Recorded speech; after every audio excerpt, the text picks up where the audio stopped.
One of the things that we've learned when we look at shipwrecks in particular, but other parts of archaeology, is when something is preserved, when it's set aside, it's almost like money that you put in the bank.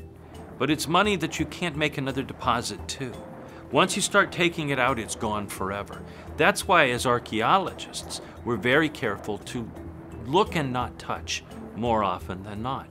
In the time I've been an archaeologist, I've seen the technology change so much that if I could go back and say, hold on, don't dig that shipwreck now, let's wait 30 years or 40 years because we'll learn twice as much, I would go back and have that conversation with myself and others. But by the same token, too, what we also learn is that these shipwrecks not only are repositories of the past, they're people's graves in some cases. They're also wonderful marine habitats full of life. So why should I, as an archaeologist, go to the bottom and say, okay, we're going to take all of this marine life off, we're going to take away this home for all these fish, and we're going to bring it to the surface, when it's there sitting as an untouched museum that meets all of those needs, or that's a beautiful place for divers to go and visit. That's why we have sanctuaries. That's why we set these areas aside. It's not to just go and take.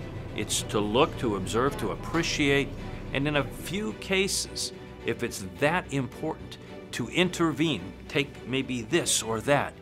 A doctor, when he operates, doesn't take everything out of you. He might take a little biopsy as a sample to learn what's making you sick.